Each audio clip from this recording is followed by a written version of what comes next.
Hello students, कैसे हो आप सब। आई एम बिंदु गोयल, योर हिंदी टीचर। तो आपका हिंदी कक्षा में स्वागत है।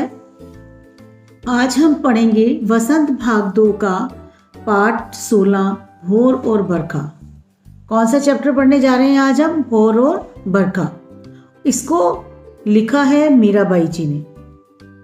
सबसे पहले हम जो चैप्टर का नाम है उसका मीनिंग जानते हैं कि भोर और बरखा। इस पाठ में 2 पद हैं, एक भोर के ऊपर लिखा गया है और दूसरा बरखा के ऊपर। भोर क्या होती है? आप में से किसी को पता है भोर किसे कहते हैं? मैं बताती हूँ आपको। भोर कहते हैं सुबह। सुबह सुबह यानी कि अर्ली मॉर्निंग का जो समय होता है उसे हम कहते हैं भोर हो गई है। आज भी बहुत से लोग बोलते हैं सुबह हो गई है, भोर हो गई है। और आप सबने सुबह अपने अपने घरों का वातावरण देखा होगा। कोई बता सकते हैं सुबह होने पर आपके घर में क्या वातावरण हो जाता है? जब उससे पहले कि इमेजिन करो, कल्पना करो, जब आप स्कूल जाते थे सुबह मम्मी 6 बजे आवाज लगाना शुरू कर देती थी, उठ जा बच्चे। 6 की जगह क्या बोलते थे? 6:15 हो गए हैं। 6:15 बजने पर 6:30 हो गए हैं। उठ जा, स्कूल की वैन आने वाली है। उठ जा, देख सामने वाला बच्चा तैयार भी हो गया। तो इस तरह। और आप हमेशा क्या जवाब देते थे? बस मम्मा 5 मिनट, बस मम्मा 5 मिनट। तो ये हर बच्चे का ये स्वाभाविक रूप है कि जब माता पिता उठाते हैं तो बच्चा 5 मिनट करके लेटना चाहता है, क्योंकि सुबह की नींद सबको बहुत अच्छी लगती है। लेकिन माता पिता सुबह उठाने के फायदे जानते हैं, इसलिए वो हर बच्चे को सोचते हैं कि सुबह उठे, टाइम से अपने काम करे और टाइम से स्कूल जाए। तो हर बच्चे की मम्मी कैसे बहाना बनाकर उठाती है? आपको याद आ गया होगा सबको कि उठ जाओ, अभी इतना टाइम हो गया है। ठीक है। और आजकल क्या होता है? आजकल मम्मी कहती है उठ जाओ, 7:30 हो गई है, आपकी अटेंडेंस लगानी है। और आप क्या कहते हो? मम्मा आप लगा दो ना मेरी अटेंडेंस, आज आप लिख दो ना, गुड मॉर्निंग ही तो लिखना है, मैम को कैसे पता चलेगा किसने लिखना है? लेकिन फिर मम्मा फिर आपको कहेगी नहीं बेटा, अटेंडेंस तो आप ही लगाओगे, नहीं तो आज आपकी एब्सेंट लग जाएगी। तो ये है भोर का वर्णन। सुबह होते ही क्या होता है? सब घरों के दरवाजे खुल जाते हैं। आपको पता है सबसे पहले उठ के मम्मी पापा क्या करते हैं? उठते हैं, मेन गेट खोलते हैं, दरवाजे खोलते हैं, घरों से आवाज़ें आनी शुरू हो जाती हैं, लोग अपना काम करना स्टार्ट कर देते हैं और बच्चों की आवाज़ें आनी शुरू हो जाती हैं। किसी के स्कूल की वैन आती है, कोई रिक्शा में जा रहा है, कोई पेरेंट छोड़ने जा रहे हैं। तो सुबह होने पर ये सारे परिवर्तन होने शुरू हो जाते हैं। यानी कि रात के समय जो दरवाजे बंद होते हैं वो सुबह होते ही खुल जाते हैं। और इसमें दूसरा जो पद है वो है बरखा के बारे में। बरखा यानी वर्षा ऋतु। वर्षा ऋतु में क्या होता है? बता सकते हैं आप वर्षा ऋतु कौन से महीने में आती है? मैं बताती हूँ आपको। वर्षा ऋतु सावन के महीने में होती है। आपने सावन का अक्सर सुना होगा, बहुत से फिल्मों में गाने सुने होंगे, सावन का महीना, ये वो। तो इस तरह बहुत सारे गाने सावन के ऊपर बने हैं। तो सावन के महीने में वर्षा ऋतु आती है। वर्षा ऋतु से ज़्यादा अच्छा आपको कोई ऋतु लग ही नहीं सकती। मुझे याद है स्कूल में जब हम ड्यूटी पे होते हैं और बारिश आ जाती है, हम बच्चों को अंदर करते हैं, चलो अंदर चलो, गीले हो जाओगे, बीमार हो जाओगे। और बच्चे क्या करते हैं? थपाक से पैर लगाते हैं ताकि सारा पानी उनके ऊपर आए। तो वर्षा ऋतु में बच्चे बहुत मस्ती करते हैं। बच्चे तो क्या, बड़े भी मस्ती करते हैं। और इस पद में भी यही वर्णन किया गया है कि वर्षा ऋतु बहुत ही मनभावन होती है। छोटी छोटी बूंदें पड़ती हैं, सुगंधित हवा चलती है। और ऐसी ऋतु में, ऐसे महीने में जब मीराबाई श्री कृष्ण के आने की खबर सुनती हैं तो उनके मन में एक नई उमंग पैदा हो जाती है। उन्हें लगता है कि वो अब अपने प्रियतम से मिल सकेंगी। अब हम करने जा रहे हैं पद की व्याख्या। व्याख्या आपने पहले भी की होगी बेटा, अब मैं इस पाठ की करवाने जा रही हूँ।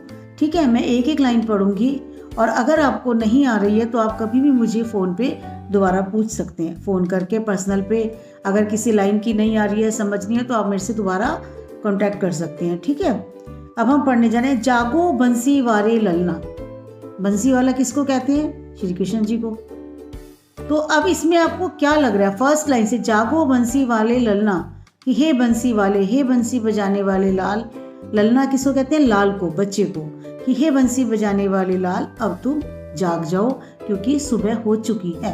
कौन जगा रहा है श्री कृष्ण जी को? उनकी माँ यशोदा। जैसे आपको आपकी माँ जगाती है, आपको सब बच्चों को उनकी माँ जगाती है, इसी तरह श्री कृष्ण जी की माँ यशोदा उन्हें जगा रही है कि जागो बंसी वाले ललना, कि हे बंसी बजाने वाले, हे मेरे प्यारे पुत्र, अब तुम जाग जाओ। रजनी बीती, रजनी किसको कहते हैं? रात को। रजनी बीती, रात बीत चुकी है, कि तुम रात से सो रही हो और पूरी रात बीत चुकी है। भोर भयो है, यानी कि अब तो सुबह हो गई है, रात बीत चुकी है, सुबह हो गई है। घर घर खुरे किवारे, और सब घरों के किवाड़ खुल गए हैं। ये मैंने आपको अपनी इस इंट्रोडक्शन में भी बताया था कि रात होने पर सभी लोग अपने घर के दरवाजों को बंद कर लेते हैं, आप भी करते हो, ये एक कॉमन सी बात है। और सुबह उठते ही सबसे पहले हम अपने घर के दरवाजे खोल देते हैं ताकि सुबह सूर्य की किरणें अंदर आए, फ्रेश एयर अंदर आए। तो इसलिए माँ यशोदा भी कहती है कि हे बंसी वाले लाल, अब तुम जाग जाओ, रात बीत चुकी है और सुबह हो चुकी है, और सभी घरों के जो दरवाजे हैं वो खुल चुके हैं। गोपी दही मथक, गोपी कौन है? गोपियाँ। दही मथक, दही को मथ रही हैं। पहले क्या होता था, सब घरों में गायें रखी जाती थी और सुबह उठते ही घर की औरतें क्या करती थी, दही को मथना शुरू कर देती थी। बड़े से घड़े में दही डालकर उसको मथती थी और उसमें से माखन निकालती थी। माखन निकालकर अलग कर देती थी और जो बचता था उसे लस्सी कहते हैं, और लस्सी को वो लस्सी की तरह यूज़ करती थी। तो और श्री कृष्ण जी को माखन बहुत प्रिय था, तो एक उठाने का लालच दे रही हैं माता यशोदा कि देखो सब गोपियाँ अपने अपने घरों में दही मथ रही हैं। अब एक कॉमन सा क्वेश्चन उठता है कि माता यशोदा को कैसे पता सभी अपने घरों में दही मथ रही हैं? तो इसके भी उन्होंने एक एग्जाम्पल दिया है, सुनियत है कंगना के झनकारे। क्यों पता लग रहा है उन्हें कि गोपियां दही मथ रही हैं? क्योंकि दही मथने से उनके जो कंगन है, जो स्त्रियों ने हाथ में चूड़ियां पहनी हुई हैं, कंगन पहने हुए हैं, उनकी आवाज़ आ रही है। ये आप खुद भी करके देख सकते हो कि जब भी हम हाथ से कोई चीज़ ऐसे मथते हैं दही, तो हमारे जो हाथ में पहने जाने वाला भूषण है, हमारे कंगन है, वो बजेंगे, बिना बजे रह नहीं सकते। तो माता यशोदा कहती हैं कि गोपियों के कंगन बज रहे हैं, इससे पता चल रहा है कि वो दही मथ कर माखन निकाल रही हैं। उठो लाल जी भोर भयो है, कि हे लाल अब आप उठ जाओ, अब तुम उठ जाओ, क्योंकि सुबह हो गई है। सुर नर ठाडे द्वारे, सुर नर, सुर मतलब देवता, नर मतलब मनुष्य, ठाडे मतलब खड़े हैं, द्वारे मतलब द्वार पर, कि सभी देवता और मनुष्य तुम्हारे द्वार पर खड़े हैं। अब आप पूछोगे कि मैम कृष्ण जी के द्वार पर देवता और मनुष्य क्यों खड़े थे? तो देवता तो आपको भी, आपने बहुत सारी कहानियां सुनी होंगी अपनी दादी से, नानी से, मम्मा से, कि देवता श्री कृष्ण जी के दर्शन करने आते थे कि वो बाल रूप में, मनुष्य रूप में कैसे दिखते हैं। तो इसलिए सभी देवता सुबह सुबह प्रत्यक्ष रूप में श्री कृष्ण जी के दर्शन के लिए उनके द्वार पर आ जाते थे, और मनुष्य भी उनके द्वार पर आकर उनके दर्शन करके अपनी दर्शनों की प्यास को बुझाते थे। तो माता यशोदा ने कहा कि देखो अब तो सभी देवता और मनुष्य भी द्वार पर आकर खड़े हो गए हैं और तुम अभी भी सोए हुए हो, तो उठ जाओ। ग्वाल बाल सब करत कुलाहल, सभी ग्वाल बाल, ग्वाल बाल कौन थे? जो श्री कृष्ण जी के साथ खेलते थे। उन्हें ग्वाले क्यों कहते थे? क्योंकि वो गायों की रक्षा करते थे, गायों को पालते थे, तो उन्हें जो गायों को पालता है वो ग्वाला कहलाता है। तो सभी ग्वाल बाल, सभी ग्वाल और ग्वालों के बच्चे शोर कर रहे हैं, जय जय शब्द उचारे, और वे तुम्हारा जय गान कर रहे हैं, तुम्हारी जयकार कर रहे हैं, और बार बार तुम्हारी कृष्ण जी की जय, वो ऐसे जयकार करते हैं ना, तो कृष्ण ऐसे जयकार करते हुए शोर मचा रहे हैं। माखन रोटी हाथ में लीनी, और ग्वाल बालों के हाथ में क्या है? माखन और रोटी, कि उन ग्वालों ने, उन गायों के रखवालों ने अपने हाथों में माखन रोटी ले रखी है। माखन रोटी किस लिए लेकर आई हैं वो? क्योंकि श्री कृष्ण जी भी उनके साथ गायें चराने वन को जाते थे, तो उन्होंने हाथ में माखन और रोटी ले रखी है कि चलो सुबह गायों को चरागाह में या वन में लेकर जाने का टाइम हो गया है और तुम उठो और हमारे साथ चलो।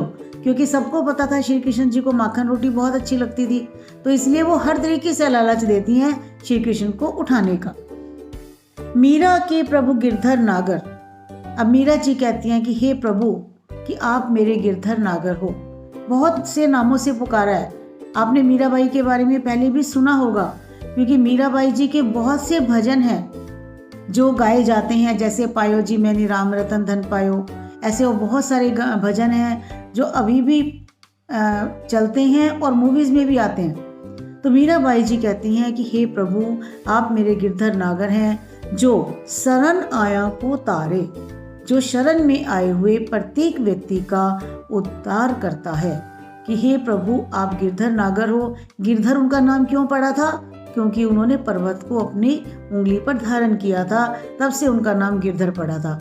कि हे प्रभु गिरधर नागर हो, जो अपनी शरण में आए हुए प्रत्येक व्यक्ति का उद्धार करते हो, उनका भला करते हो, उनका कल्याण करते हो।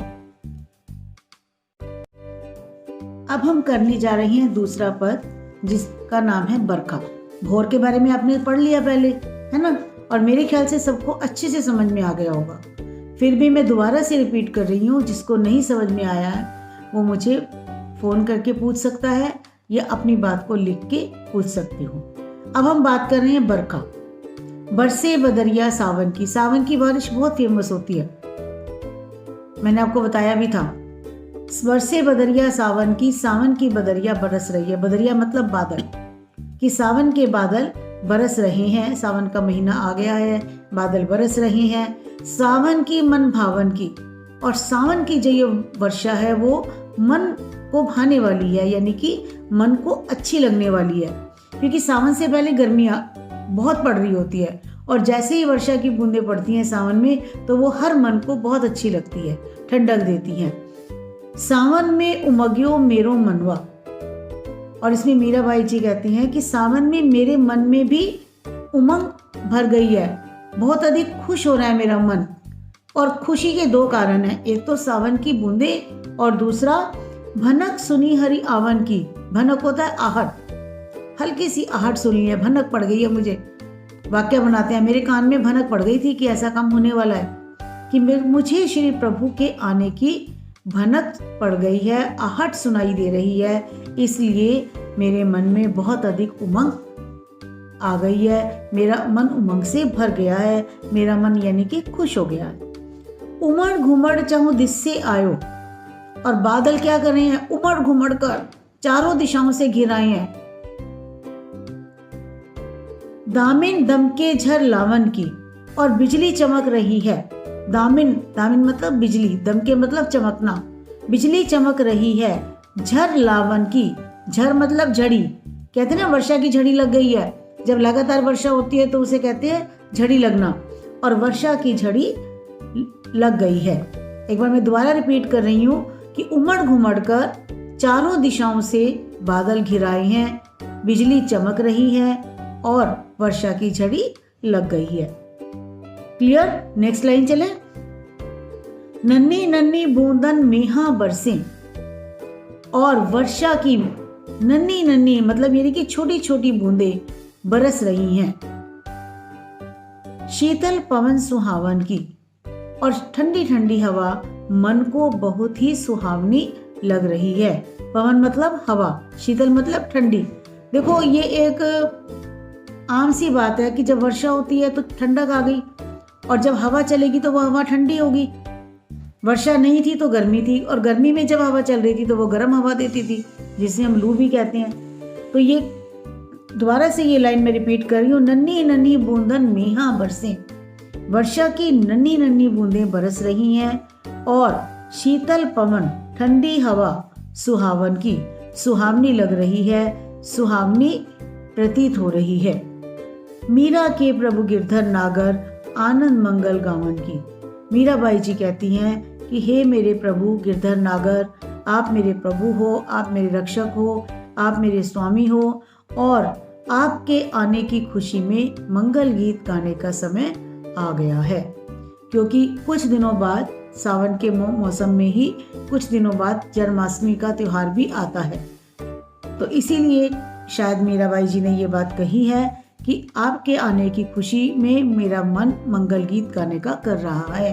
तो हमारे यहाँ जब भी मंगल, अब आप पूछोगे मंगल गीत क्या होते हैं, जब भी हमारे यहाँ कोई त्यौहार होते हैं या शुभ कार्य होता है, विवाह आदि होते हैं, तो मंगल गीत, जो गीत गाए जाते हैं स्त्रियों द्वारा, उसे मंगल गीत कहा जाता है। शुभ विवाह के जो गीत होते हैं वो मंगल गीत कहलाते हैं। तो इसी तरह मीराबाई भी कहती हैं कि आपके आने की खुशी में मंगल गीत गाने का समय आ गया है।